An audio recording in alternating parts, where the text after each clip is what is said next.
Hello and welcome to Dear Franny. I'm Francesca Hogi. Thank you for taking some time out of your day to listen to the podcast. Very honored to have you here as always. So last week, I talked about resistance and I challenged you to ask yourself what it is that you've been resisting. And this week, I want to talk about flow because when you remove resistance, then you have flow and that is better. But really specifically, I want to talk about living in alignment and what that actually means. Alignment is one of those buzzwords that a lot of people use, and it may not necessarily be that clear to people. Well, what does that actually mean? So that's what I want to talk about today. I want to talk about what it means to live in alignment, why it's important to live in alignment, and how we can do that. So number one, what does it mean to live in alignment? So living in alignment, as I think of it, is really number one, knowing yourself, honoring how it feels good to you to live your life and to do the things that you have to do. So what I mean by that is we all work. We all have things that we do in the world, but we do those in different ways, right? So the way that you work and the work that you do and the environments that you're in that feel good to you are going to feel very different than your neighbor versus me versus other people. So we all have this sort of unique internal barometer of what feels good and what doesn't. So, I talked about this in the last episode in the sense of the importance of us expanding our capacity to feel good and to start to normalize feeling good, and rather than have it be like, wait, I'm feeling good. Wait, I can't feel good. Something's going to go wrong. Wait, I forgot to worry about this. Or if I get too comfortable, then this is going to happen. All of those are sneaky ways in which we stop ourselves from feeling good. But when we stop ourselves from feeling good, we also stop ourselves from being in flow. I think it's really helpful to reflect on those times in your life where things just were rolling, things were just working out. And maybe it's something like you had an experience of taking a trip and you were just so surrendered and so present and so enjoying your trip that every single thing worked out miraculously. Everywhere you went, somebody had this amazing experience or invitation for you. We've all had glimpses of that, right? And maybe you've had sustained periods of your life where like, oh, there was a time in my life when I was in school, or I had this particular job, or I lived in this city, or, I was really active in this particular community. And you see how things just really worked out so much more in your life when you were in that place of just feeling good so frequently, right? And so that's what being in flow is. Being in flow is being present, being aware of how things do flow for you, and then doing your best to honor that. So when we do that, we are aligning ourselves with our true nature, right? We're aligning ourselves with our true purpose, because when we are ignoring what our inner wisdom is guiding us to, and our emotions are here to guide us, right? Like this is all information. Something feels really bad. It is a warning sign, just as if you were to, break your leg and it hurts, like it's a warning sign, right? Like your leg is injured. And we have to understand that it's complicated, right? We are complicated. So this is, as I'm always saying, part of an ongoing exploration of who you are and getting to know yourself so you can understand what this looks like for you specifically. But in general, we all know what feels good and we know what doesn't, right? And so actually, I'm going to give you a plug for this exercise that I created. It's totally free. I'll link it in the show notes. It's also in all of my social bios. I'm at Dear Franny everywhere. But it's called the Aligned Values exercise. And it's this exercise that I created for my How to Date with Intention course. And it's foundational because it's just giving you the opportunity to take the time to say, okay, well, what are my core personal values? And what are my core romantic values? Because those of you who've been listening to this podcast, or you know me, you've worked with me, you know that I'm always talking about relationships having their own values, having their own dynamics. And in the way that we've been socialized when it comes to romance, the fairy tale industrial complex has said, romantic success and happiness is dependent on finding a perfect person. And when you find the perfect person, then you live happily ever after. But that's not how it works. In reality, what's happening when you come together with another person is that you are co-creating a relationship. And that relationship is something that never existed before.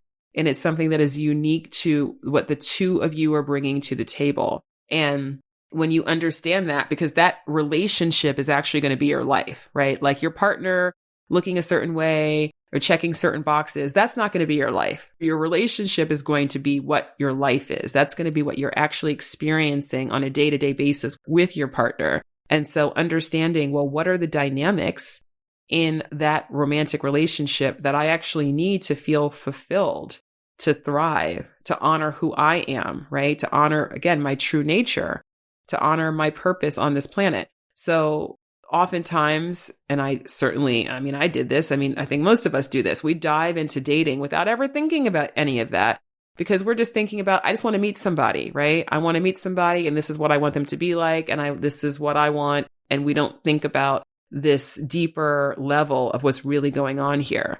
Once you start aligning, and so that's what aligning is, right? And it's important to align. So the second point here, it's important to align because when you don't, you're not going to know how to make the choices that are right for you. And in fact, you're going to make choices that aren't right for you because you're not honoring who you really are and what you actually need and what you're actually here to do. So there's a big cost. I'll give you a small real-time example because I had to have this talk with myself last night. I have gotten in this habit of staying up way too late. And this is a cycle that has repeated in my life a number of times where I just start staying up really late for no good reason. And then I start, eating really late because I've stayed up so late. And now that I'm hungry again, even though I've had dinner, I might have had dessert, now I got to eat again. Now I've eaten. So now I don't want to go to bed right away. And then it's like this vicious cycle. And now, I wake up later and I feel behind and So this has been going on for a couple of weeks. So last night I recognized, I was like, what am I doing? Why am I doing this to myself? Right. And I don't beat myself up about it, but I did realize okay, I understand that this has a cost to me. It's not just I stayed up late and, watched too much Netflix. It's no. That results in a cascade of other effects, right? Everything from the fact that I'm now not going to bed at the same time as my partner, to the fact that I am feeling frazzled and having a harder time focusing during the day, to the fact that I'm now just, eating a lot of sugar and snacky things that I know that I don't have any business eating in that quantity. All of these things affect us, right? So there is a cost to each of us for not honoring ourselves and not caring for ourselves in a way that actually supports our thriving. So living in alignment is about doing what you can to support your thriving and honoring that inner wisdom within you, which is telling you what that is for you. And then how we do this is really getting into alignment is less about you have to kind of climb or shift or find or search for alignment. It's only about removing the obstacles to the alignment. That's what it is. It's they're the things that we have to do in life, but then they're the things that we have to stop doing. They're the things that we've done that we have to undo. And that is where the rubber really meets the road in this journey of aligning yourself, because you have to then start to be willing to take different action. Now, the good news is that with different perspective, different action becomes easy. It becomes natural, an inevitable outcome of how you see the world and how you operate. So when you start to shift, I, have shifted again, as I say, perfection is not a thing, right? Certainly no perfection here. This is not the first time in my life that I've fallen into the staying up too late pattern, but recognizing it, now I have to make a choice. I'm okay, well, now I need to pay attention to the time. I need to decide a time where I'm actually going to go to bed. I'm not just going to wait until I'm really tired and be I should go to bed now. No, you don't have to wait until you're exhausted. That's another thing, is that then getting ready for bed, because I have a whole bedtime routine. So between the time that I actually say, okay, I'm going to bed. And the time I get in bed is like 45 minutes. So my nights can get really late really quickly. But I have to love myself enough. This is putting love into action. I have to love myself enough to say, okay, time for me to set a bedtime and to stick with it, because that is going to set me up for such an easier time for every day this week, right? So looking at that in your own life, looking at that with kindness, looking at that with curiosity. And a lot of this, I mean, there's this level of habit, right? There's a level of thought.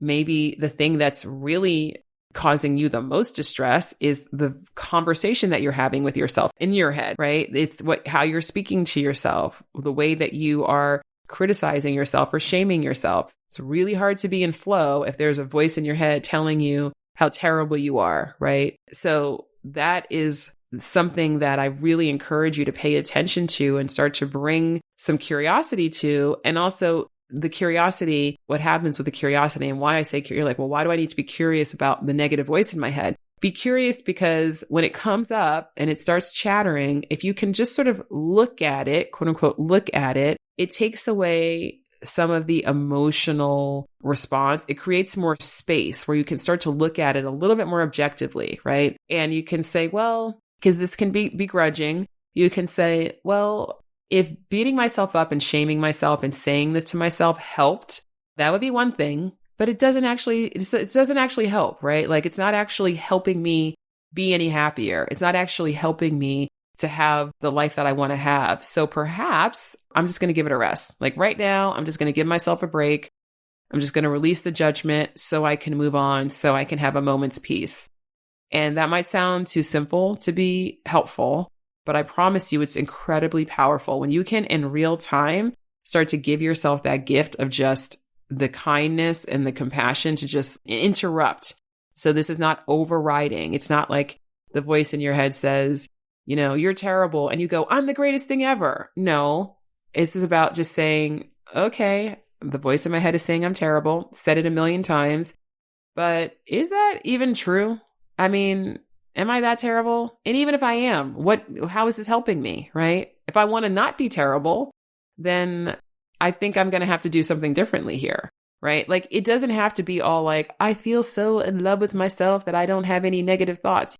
It's literally about starting to have a different conversation with yourself and interrupting the old pattern, because the old pattern is how the old, thought habits, the old, behavioral habits, the old energy and the old emotion that all of those things generate. That is how our patterns perpetuate in our lives, good or bad, right? Your good patterns, same thing. You have thoughts, you have feelings, you have energy in certain areas that serve you. And you have thought patterns and energy and habits in other areas that don't. So aligning is about understanding where that disconnect is and starting to do different things. And then, of course, as always, I have to remind you, when you do something different, when you take that different action, that's the opportunity to give yourself the credit and to just really know that you can do hard things.